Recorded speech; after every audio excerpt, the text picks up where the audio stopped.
Folks, well, we are on a return trip today to a place that I came in the early spring of this year. Springtime in Vermont is mud season, and so the roads were closed, so I had to hike in, and it took forever. But today I was able to convince the landowner to open the gate for me. We were able to bring the ATV in, and that was much easier and faster.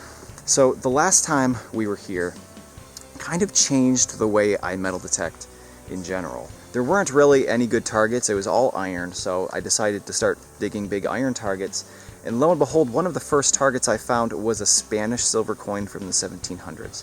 Blew my mind. Throughout the day I found other awesome stuff like scissors and a folding knife, which a lot of you folks in the comment section thought maybe was a straight razor, and I think you're right. And towards the end of the day I found another piece of silver, a silver button, which again, some of you folks thought was probably cufflinks, and again, I think you're right. So today we're back again to do more of that, dig more iron and see if we can find some more treasures mixed in. The weather today is kind of has a mind of its own. It is dark right now, but the sun is coming out and we have some rain on the forecast for later today. So we'll see what happens. We'll stay out here as long as we can. But we can get home fast now that we have the ATV with us. All right, we're gonna do a little bit of hiking to get to the cellar and then we'll see what we can find.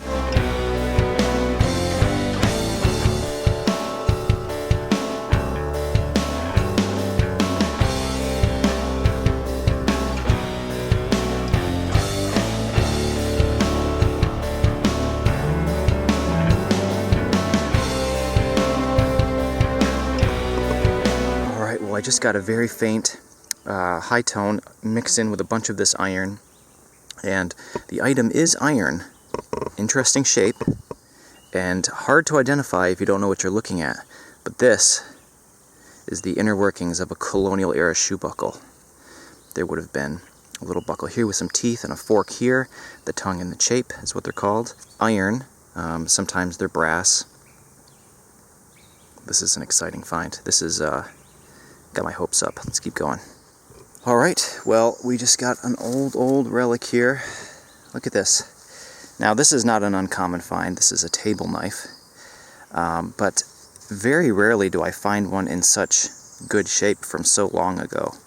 It still has the iron pins that would have held the scales on. It doesn't appear to be chipped or rusted through anywhere. This is exactly as how it would have looked. An old iron table knife. Really beautiful. Worth restoring and putting on display. Let's keep going. Alright, well, I'm continuing to dig these iron targets. It's continuing to pay off. And check it out. It's a claw hammer. The tip is square. Different shapes of hammers obviously would mean different uses off the top of my head. Could be just about anything. Shoeing horses, tin work, blacksmithing. Due to the claw on this side, which is obviously used to pull nails out, we have to suspect nails. My guess is going to be shoeing horses. It's fairly small. Pretty cool. Really, really cool find. You know, a hammerhead is a hammerhead, but because of where we found it, it's Colonial, 1700s for sure. There's nothing else around here. There's no real cross-contamination of later periods, so it's really, really cool. We'll clean that up, display that as well. Let's see what else we can find. Alright, I've just been going slow and, kind of going through this iron, and check it out. It's kind of a high tone. It might be more iron, but we'll see. Put this down a little bit. Oh, it's a big button. This is a super crude, thick, most likely homemade pewter button. Let me brush it off. I can't imagine there will be anything on the front, but we'll check. Nothing on the front, but on the back we have a cast line for where this was in a mold. It was poured, you know, molten pewter. Out popped your button. Really, really cool. Old pewter button. Beautiful. Alright. Great sign. Let's see if we can find some more non-ferrous targets. So, in the comment section of the video, the last time I was here, there was a lot of speculation as to what this may have been. And I think that the general consensus was that it was probably a tailor shop or a cobbler or a shoemaker, which I think makes a lot of sense. We found like 3 shoe buckles here, a whole bunch of buttons, and you know, thimbles, scissors. It would make a lot of sense. So, you know, thinking about the things that we find today, kind of in that context, can kind of make kind of mundane items seem a little bit more interesting. So we'll keep that in mind today. See what else we can find.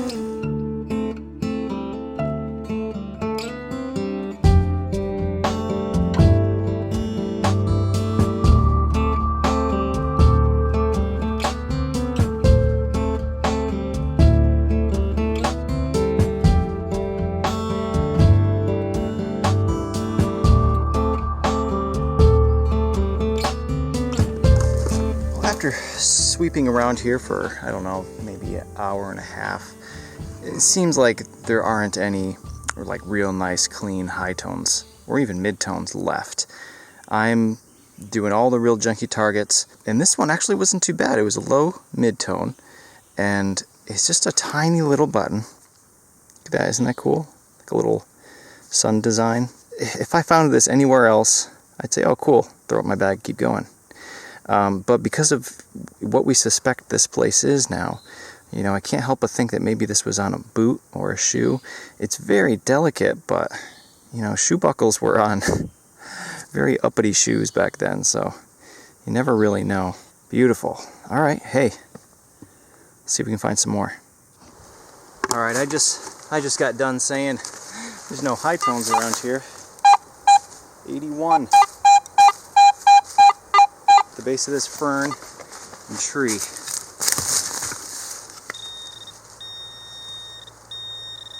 Alright, I'm getting pretty close. I'm going to move the camera up here. Should be right in here. Oh, I see the rim of something. You see this?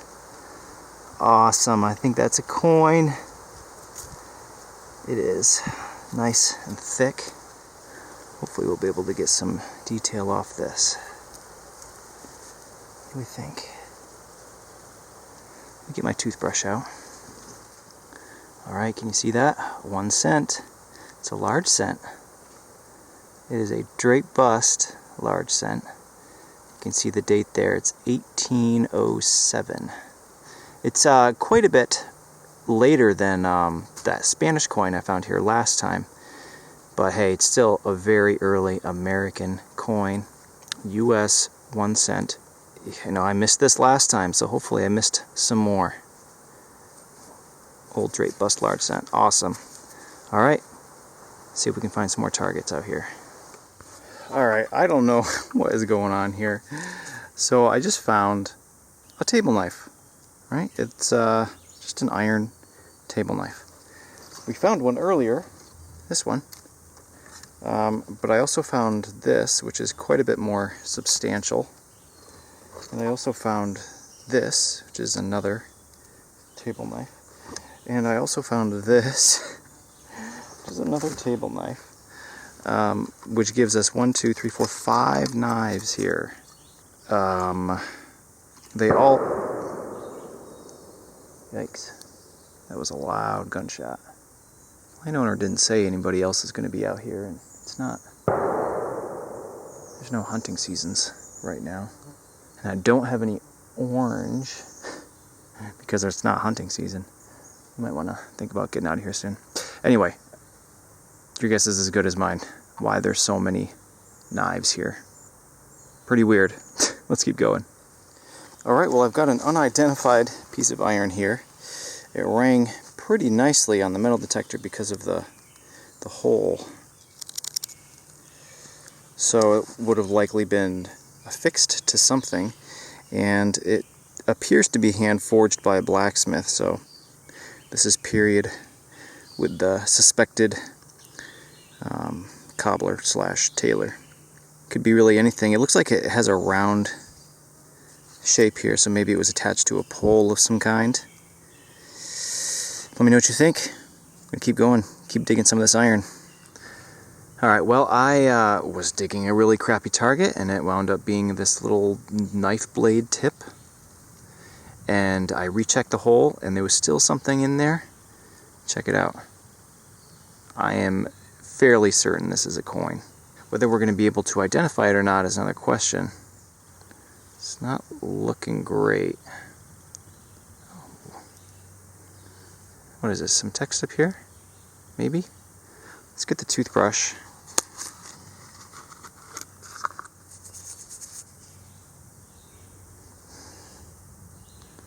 Yeah, check it out. That's Britannia. What's this side look like? Wow, there's a lot of text. Oh, nice. This is a Connecticut copper. If you see that, C-O-N-N-E-C, Connect. This side would say Octori. Rub it. I know everybody's screaming, don't rub it. The reason I have fingerless gloves here is because I can tell if there's little rocks or anything underneath my fingers. It'll be just fine. See that A-U-C-T on the left for Octori. Got Connect on this side. This is a Connecticut copper. It's probably a 1787 or somewhere in that range. This is, I love finding these state coins. I've only ever found one Vermont. And it was nearly unrecognizable. Now that I've found a gold coin, I think a really nice looking Vermont copper is probably at the top of my wish list. Today we got a Connecticut.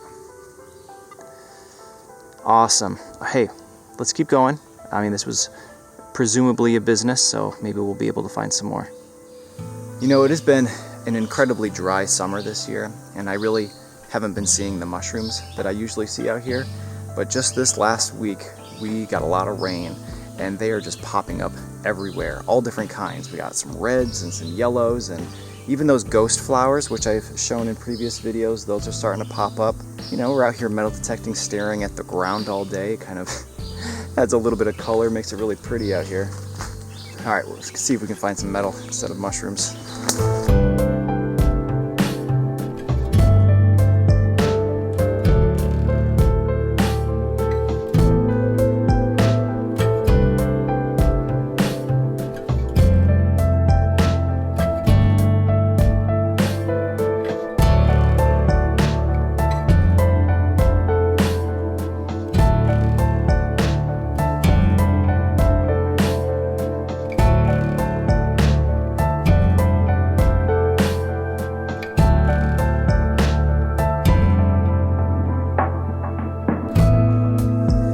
Alright, well, we just got something that's kind of a common find, but given where we are, I thought that it would be worth mentioning. This is just a fragment of an ingot of lead.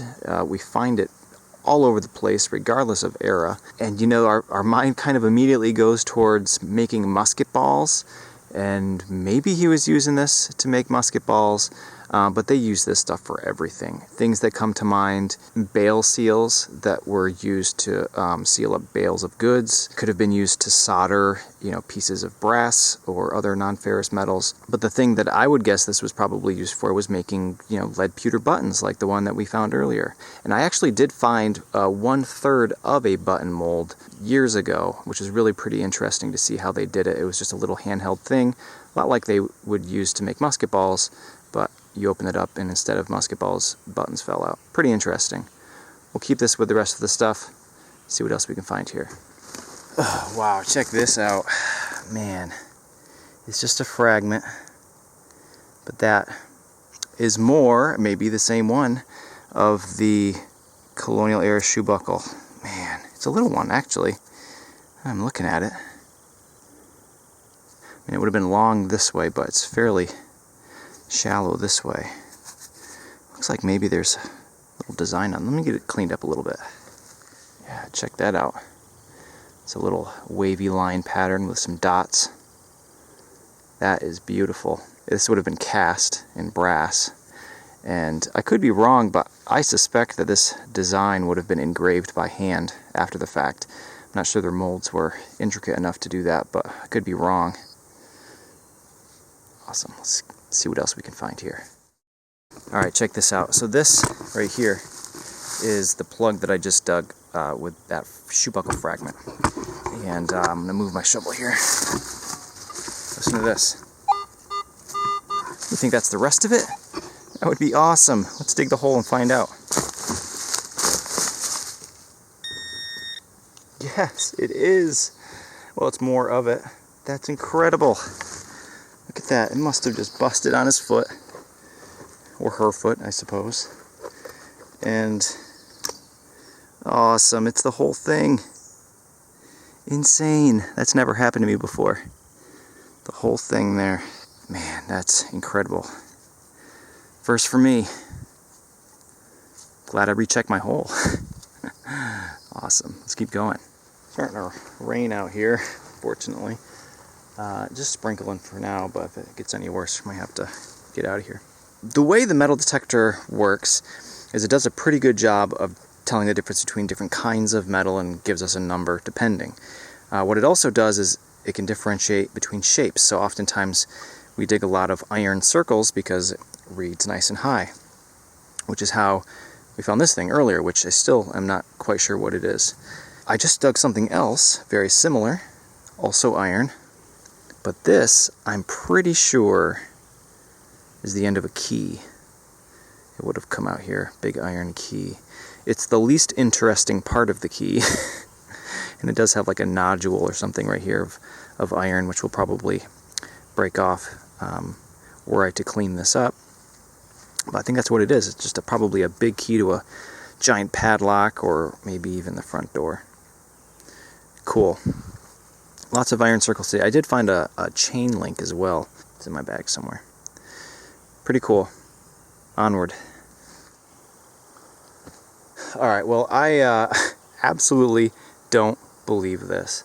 This was a terrible tone in the iron. If you saw the first video where I came here, this is a matching pair for something. Check that out. It's the other cufflink. Look, and it still has the little connector piece. Incredible. I never would have imagined we'd find the other piece to this. Absolutely incredible. Let's get some water on it, see what it looks like. Wow. Incredible. I never would have imagined we would ever find the other piece of this. Now, a lot of comments on the last video suggested that it was a cufflink, and you were all correct. Look at this, it still has the brass connector piece. And obviously I don't have the other one with me, but when I get home I'll put them back together again. So the last time these two things were together was 250 years ago. Insane. Alright, well, I'm calling it a day. We managed to not get wet, although it looks like it's probably coming soon. And we had another great day at this suspected Tailor's home, or Cobbler's home. A lot more iron, another shoe buckle, and I cannot believe we found that cufflink. It's like, what are the odds? And it wasn't anywhere near the other one. It was like on the other side of the property. Incredible. Let's take a look at everything we found. Alright, starting with the iron. Somehow we found 1, 2, 3, 4, 5 knives. They appear to be table knives with the exception of this one, which is quite thick. You know, how these relate to a tailor or a cobbler, you know, it could just be possible that that's just what they used to eat, you know, that's not related to the business at all. It's just kind of a homeowner thing. This I did not show, but this is just a giant piece of really dark glass. And I have yet to find a bottle from the 1700s. Maybe we'll have to come back and see if maybe we can find the dump, because there'll be bottles for sure. We never see these. This is a fork. This is, you know, we find a lot of spoons, but this is what our forks looked like back in the 1700s. 9 buttons, a lot of buttons, which makes sense. If they were a tailor, you know, they probably would have had an excess of buttons. Things like this, somebody brings in their clothes, broken button, toss it, replace it. And then finally, you know, we have the cufflink, which is just an incredible find in my opinion.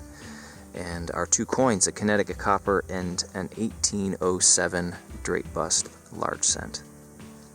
Oh, and our hammer. A lot of really amazing things at this site.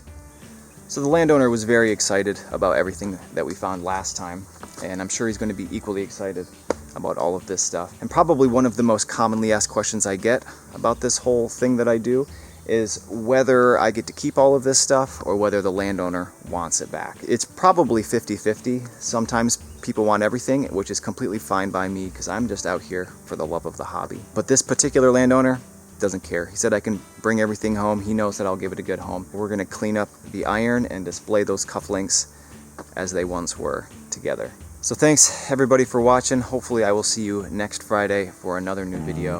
And I'm gonna head on out of here in my 4-wheeler before I get wet.